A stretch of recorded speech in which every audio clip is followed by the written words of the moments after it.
isso aí, papo bom, né? Papo cabeça, tranquilamente um papo cabeça, falando sobre literatura, uma delícia ler. Gente aqui com 2 escritores premiados, que coisa boa, gente. Parabéns pelo trabalho de vocês. E olha só, deixa eu mostrar para vocês aqui o livro falado, 25 leis. As 25 leis bíblicas do sucesso, aqui para você. Um livro que todo mundo está lendo, é importante a gente ler também, né? Bacana. E aqui eles falam o seguinte, olha, como usar a sabedoria da Bíblia para transformar sua carreira e seus negócios. Vocês já tiveram informação de gente que conseguiu mudar a carreira a partir de ler daqui? Já, a gente recebe muita mensagem, muita gente que mudou a forma de ver. Já recebi uma mensagem de uma pessoa que estava com a empresa quebrada, ganhou o livro de presente e falou assim, já está quebrado mesmo, então eu vou aplicar tudo que está no livro. E em 6 meses a empresa recuperou, foi para o azul. Várias pessoas, eu já recebi depoimento de um rapaz que o chefe disse que ele era o pior funcionário da empresa e que se ele não mudasse ele ia ser demitido. E aí ele saiu, foi procurar um livro, viu esse livro, pegou, e em 3 meses o chefe falou que ele era o melhor funcionário da empresa e ele mandou dizendo, olha, que eu segui o livro. Agora, me perdoa voltar àquele tema? Por favor, pode voltar. Uma coisa que a gente tem que ter crente, a gente tem muito crente, que não é crente nem dentro da igreja, que fofoca, que não lê a Bíblia, que não ajuda a obra, que não é dizimista, já é um problemão. Mas tem muita gente que é crente dentro da igreja e é fora. Ontem, o meu pastor na minha igreja disse o seguinte, o que traumatiza filho de crente não é forçar a ir à igreja, não. O que traumatiza é o pai ser um na igreja e ser outro dentro de casa. É isso que afasta o filho do evangelho. Uhum. Então, a gente precisa ter crente, político, comerciante, policial, juiz, que é crente dentro da igreja e é crente durante a semana. Um dos problemas que a gente tem é que é o crente no monte e na hora que vai para a rua, se esconde. Agora, um dos problemas profissionais que a gente vê, e eu estou falando isso que talvez alguém esteja assistindo, é a pessoa que quer passar no Enem, no vestibular ou quer passar num concurso público, e em vez de fazer o que a Bíblia manda, que é estudar, está lá em Provérbios 3, está em Provérbios 8, é ser perito, está lá em Provérbios 22, 29, que o perito sobe na vida, que aquele que é bom sobe na vida, ele fala assim, não, mas Deus é fiel.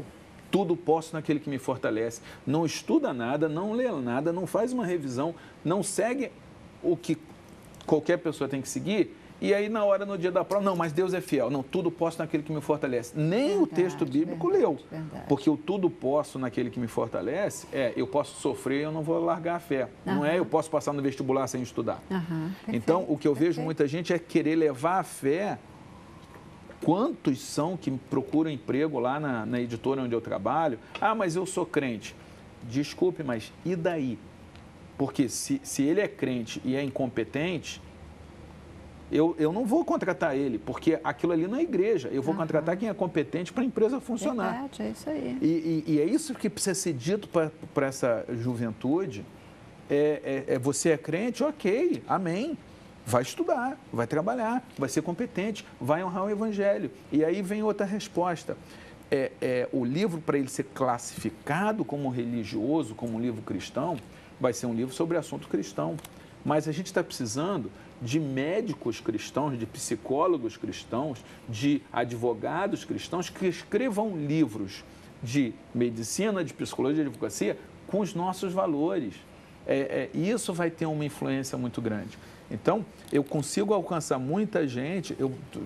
Várias vezes eu recebi carta de leitor dizendo assim, olha, eu achava que crente era tudo idiota, mas quando eu descobri que você é crente, doutor William, e como respeito o senhor, como você ajudou, eu comecei a ler a Bíblia. O outro disse, eu comecei a ir à igreja.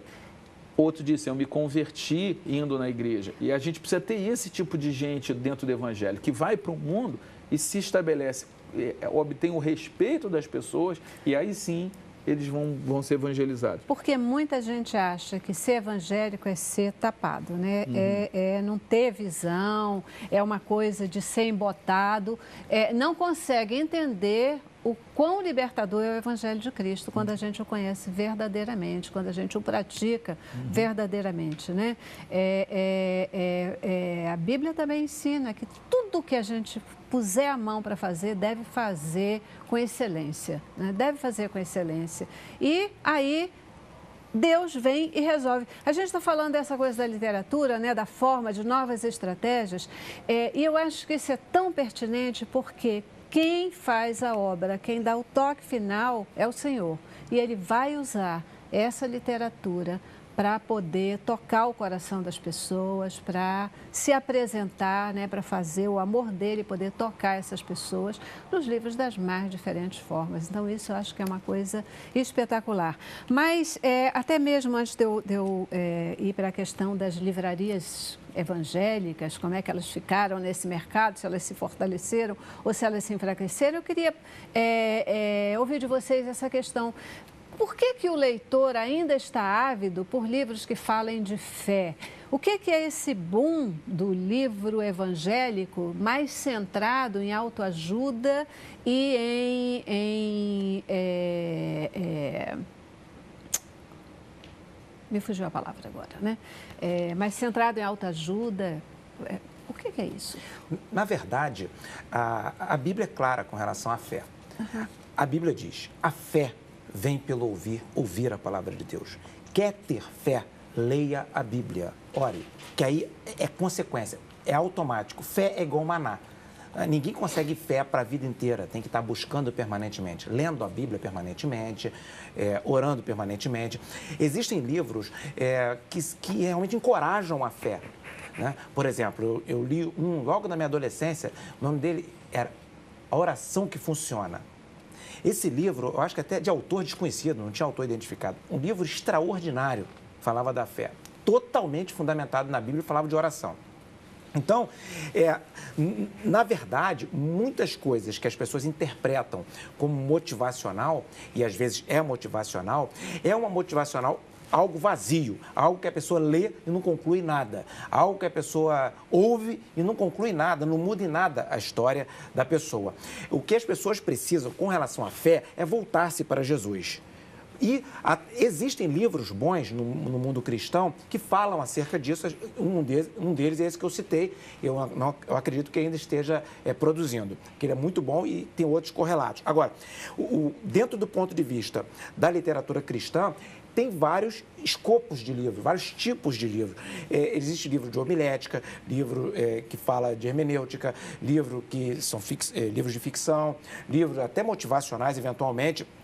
Mas dentro desse espectro, o mais importante dessa faixa é o seguinte: o livro vai ser cristão ou não, se o fundamento que tiver, o norte dele ali, é um fundamento cristão. Agora, se nós objetivarmos efetivamente o Evangelho de Cristo, aí se a pessoa pretende que o livro seja um anunciador do Evangelho, aí tem que falar de salvação. A doutrina da salvação. Então, esses são os livros que são os livros norteadores do que é fundamental acerca do cristianismo, que é a cruz de Cristo, a salvação, o perdão.